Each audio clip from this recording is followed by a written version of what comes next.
Imagine for a moment everything you thought you knew about ancient love and sexuality, especially in these like really rigid patriarchal societies, was maybe only half the story. Right. We tend to picture ancient cultures, especially way back, as uniformly strict, particularly for women. Exactly. But what if, like, over 3,000 years ago, in the very foundations of Chinese civilization, things were startlingly different? Today we're taking a deep dive into the Shang and Zhou dynasties. That's way back over 3 millennia ago. And we're going to try and unravel a central mystery. How did this potentially, I don't know, vibrant, maybe even revered view of female sexuality turn into something so instrumentalized? And what other realities were bubbling under the surface at the same time? It's a fascinating mission, really. It is. Because to get this, we're not just, reciting historical facts. We had to decrypt the culture itself, looking for those aha moments hidden in the language, the beliefs. Those little clues. Exactly. And I think, you might find some deep-seated assumptions about history, gender, power. They might get completely challenged today. Okay, let's do it. Where do we start? The language. Let's start right there. Yeah. Those ancient characters are like little windows into the past. Take the character for to take a wife. Okay. In its earliest form, the Oracle bone script, it's pretty stark. You see a hand grabbing an ear right next to a woman. A hand grabbing an ear. That's blunt. It is blunt. It's not some quaint illustration. It's an unapologetic image. And it forces you to ask, right? Was marriage fundamentally once seen as a coercive act? Wow. From a sociological standpoint, it's not just the image. It represents an institutionalized transfer of power. Grabbing the ear, well, that likely signifies taking away someone's agency, their right to act. Depriving them of choice. Precisely. And the woman is clearly shown as, well, a resource being acquired. It's almost like a modern corporate merger or acquisition, Huh. So the core idea is control, not mutual agreement. That's what the character suggests Yeah. for that period, yes. It shows how even something we call a union can just be about reorganizing power structures. Okay, so that's marriage. What about just woman? Right. Foreman and on jump for mother. They tell another story. Shows a figure kneeling with prominent breasts. Kneeling. And Malfeast for mother just adds 2 dots to emphasize the nipples.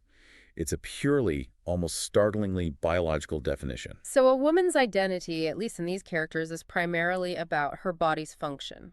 Nurturing, reproduction. Pretty much. It's stark, isn't it? Especially when you compare it to later Confucian ideas about wifely virtues being about morality and conduct. Yeah. Here it's biology first. Yeah. The classic face of what you might call functional lockdown for a gender role. Or value seems defined almost entirely by that reproductive and nurturing capacity. Function over personhood. Exactly that phrase. And when that mindset gets institutionalized, it really lays the groundwork for deep-seated gender divisions of labor. You can even see echoes today sometimes when job roles get defined purely by tasks, overlooking the individual's potential, Okay, but then things get really weird, right? This cosmic gender view. Ah, yes. This is where it gets fascinatingly paradoxical. Male white, female red show, nanbai and chi. Red and white, what's that about? Okay, so red symbolized life, blood, energy. Think menstruation. It was seen as this pure manifestation of life force. Women were red, this endless source of vital energy. Okay, so women are the energy source. What about men? Men were white. Semen was seen as white, a substance of expenditure, of depletion. Wait, so on the level of sexual energy, women were the givers, the source, and men were receivers, the consumers. That's exactly the implication. It completely flips our usual script of strong men, weak women, doesn't it? Totally. That's all that. Wow. It's a resource flow model, plain and simple. Female is the source, male is the end user. Theoretically, if you think about it, that should give women significant upstream control over a vital resource. Right. So what happened? How did the power dynamic shift so dramatically later on? That's the million-dollar question, isn't it? It strongly suggests that the later rise of patriarchy wasn't just about brute force, but about systematically rewriting the pipeline's direction, as it were. Using new institutions to allow downstream forces, men, in this case, to control and monopolize those upstream resources. So controlling the narrative, controlling the system. Precisely. It's a powerful historical lesson. Just having the resource doesn't mean you control its use or value. Which leads us to this idea of a forgotten era of her. Exactly. There are these tantalizing hints. Think about Nuwa, the great goddess in creation myths who mends the broken sky. A powerful female creator figure. Right, Nuwa. And even more directly, in the early bedroom arts, These ancient guides to intimacy and sex, guess who are portrayed as the experts? Well, let me guess. Women. Women. Consistently shown as the mentors, the ones who truly understood yin-yang harmony and the secrets of sexual energy. Men were often the students. So the deepest knowledge about sex was female knowledge. According to these early texts, yes. This era of her seems to show a pattern you see sometimes in power shifts. Yeah. You have this high starting point, this initial advantage. Like the female control over life energy. Exactly. But if that advantage isn't secured by new institutions, when the wider power structure changes, it can be eroded, it can be lost. It gets overwritten. It gets overwritten. It's a stark warning, really. Even inherent strengths or resources can be nullified if you don't build an institutional moat to protect them when the game changes. And this reverence went even deeper, didn't it? The worship of the earth womb. Oh, absolutely. This is profound. A woman's uterus wasn't just biological. It was explicitly compared to the great earth itself, the source of all life. Taoist texts later captured this reverence, calling it the gateway of the mysterious female, the root of heaven and earth. Yuan bin zimen, shuai tian digan. The root of heaven and earth. It elevates female reproduction to this cosmic, almost sacred level. Sex wasn't just physical. It could be a mystical ritual, a way of participating in cosmic creation itself. That's a world away from the character for Xie. Completely. A primordial, untamed, vibrant view of sexuality and female power. But then the Zhou Dynasty rises. Okay, so here comes the shift. Here comes the shift. The Zhou were different. They were a military aristocracy dominated by men, and they brought things into order.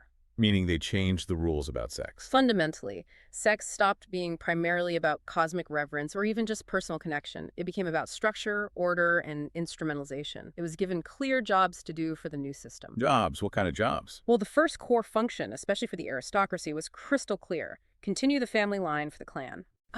Producing heirs, sons, specifically. Sons, absolutely. For ancestor worship, which was central to Zhou power and identity. So, sex essentially had one primary purpose, a single key performance indicator, if you will, for any marital relationship within the elite. A single KPI.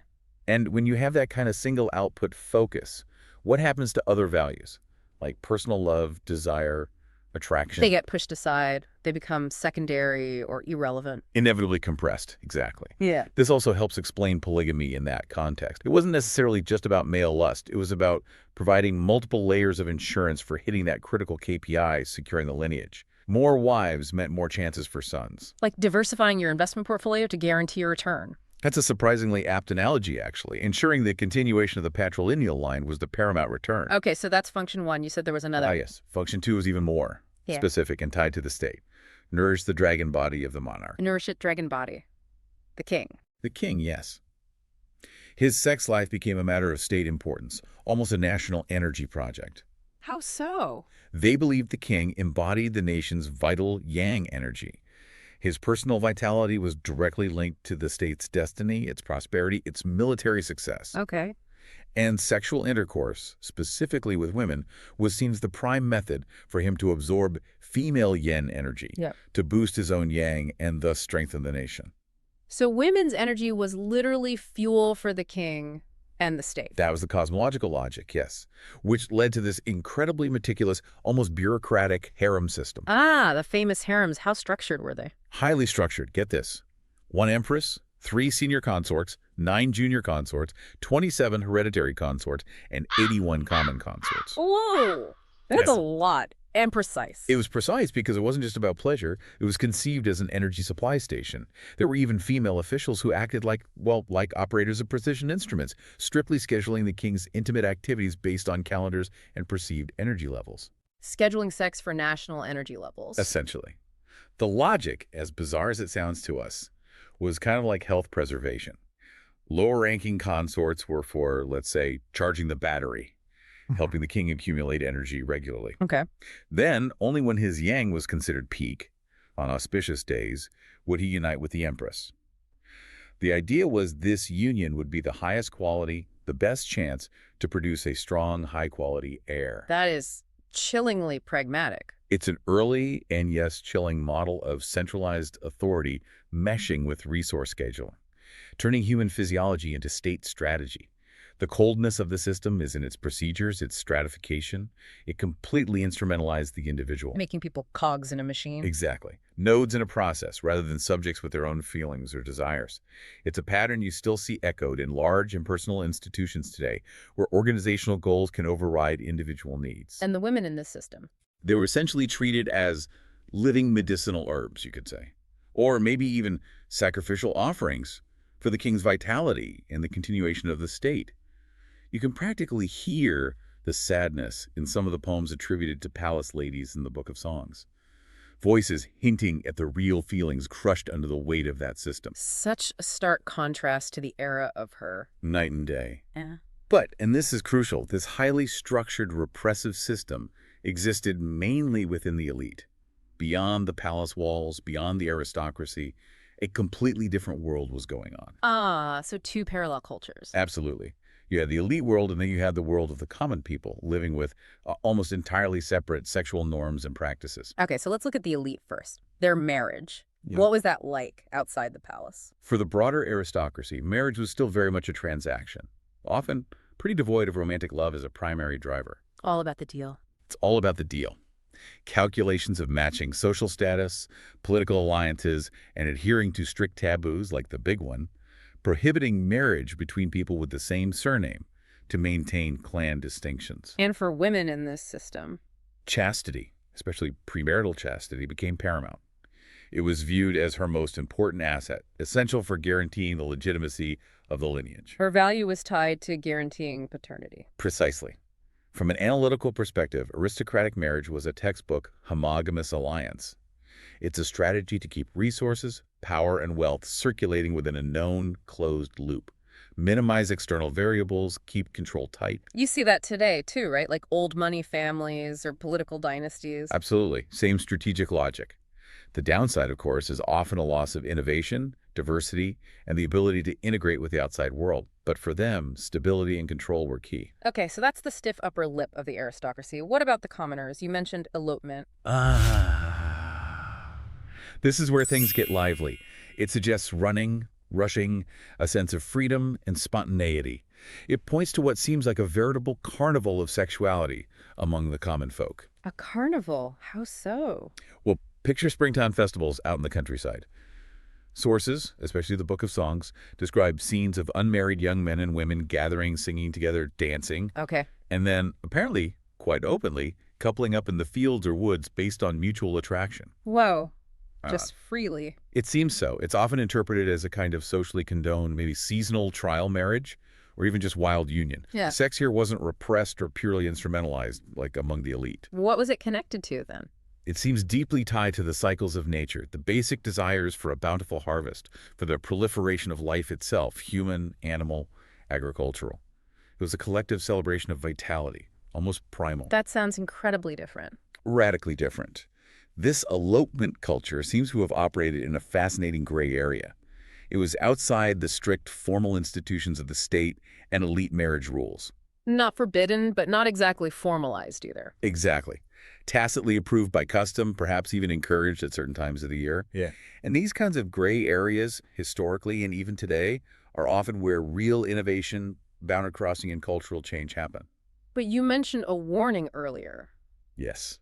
The critical lesson often is, once these vibrant gray area practices get noticed, formalized, and institutionalized by the dominant power structure, they tend to lose that spontaneous vitality. They get regulated, controlled, and often changed entirely. The life gets squeezed out of them. Often, yes. And we have proof of this commoner world in the Book of Songs. Yes.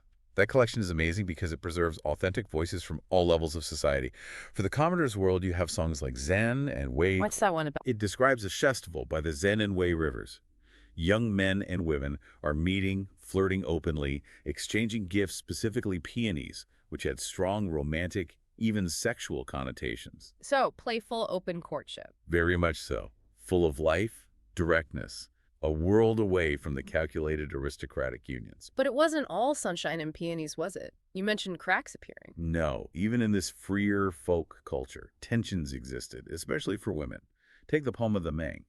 It contains this incredibly powerful line, a woman's tearful accusation against a lover who wronged her. What did she say? She says, basically, a lad's follies his romantic missteps. They can still be told, people might forgive or forget, but a lass's follies, they cannot be told. Thousands of years ago. Exactly. It's considered maybe the first clear literary expression of the sexual double standard. It reveals that even when courtship was freer, women were still much more vulnerable to social judgment and lasting reputational damage. Their follies had heavier consequences. So freedom wasn't equal freedom. It seems not entirely. And then there's another amazing poem, please, Zhangzi. What happens in that one? It captures a young woman's internal conflict perfectly. She's talking about her secret lover, Zhangzi. She clearly desires him. Zhang is worthy of my embrace, she says. Real yearning. But immediately after, she's filled with fear. Fear of her parents finding out, fear of her brothers, fear of what people will say. The words of my parents, she says, are also to be feared. So desire versus social pressure, duty versus passion. Precisely. It's a snapshot of that moment when stricter moral codes, especially around premarital sex for women, are starting to seep down from the elite culture, or developing within the folk culture itself, creating these powerful internal tensions. You see the older freedom clashing with emerging restrictions. So pulling this all together, it's not one simple story, is it? Not at all. What emerges from the Shang and Zhou is this incredibly complex, tension-filled landscape of sex, love, and gender. You have these powerful, lingering remnants of an older time, maybe more matriarchal, with reverence for female life energy. And then you have the rapid rise of this patriarchal clan system that systematically takes sex and turns it into a cold, hard tool for politics, lineage, and state power. The instrumentalization. Exactly. And these two things exist side by side for a while. You get the repression and calculation of the aristocracy, contrasted with the vibrancy, the almost earthy exuberance of the commoners, at least for a time. Wow. It really shows history isn't just a straight line moving in one direction. Absolutely not. It's messy. It's dynamic. It's a process where institutional frameworks, the rules, the systems, the beliefs are constantly being used to rewrite the flow of power, to redefine who controls what. And that point about resources. That's the key strategic principle, I think, that echoes through this whole period. Possessing a resource, whether it's the perceived source of life energy in the early days, or the biological ability to produce heirs under the Zhou, is not the same as controlling how that resource is valued or used. Victory goes to whoever writes the rules of the system. Ultimately, yes. Who could successfully write their advantage into the institutions, into the rules of the game. That's a lesson from 3,000 years ago, and frankly, it remains an incredibly relevant strategic principle today in business, politics, everywhere.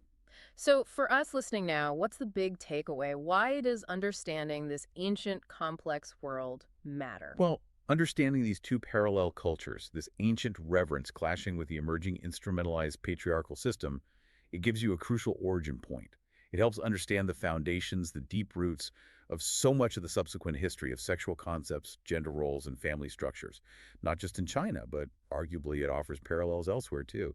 It's a foundational fork in the road. Okay, so it sets the stage and maybe leaves us with something to think about. Definitely. Here's a thought to maybe chew on. How much of our own modern understanding of gender roles or our societal expectations around love, sex, marriage, how much of that is still subtly shaped, maybe even dictated, by these ancient institutional designs, these historical power shifts we've just talked about? Are we really free from those echoes?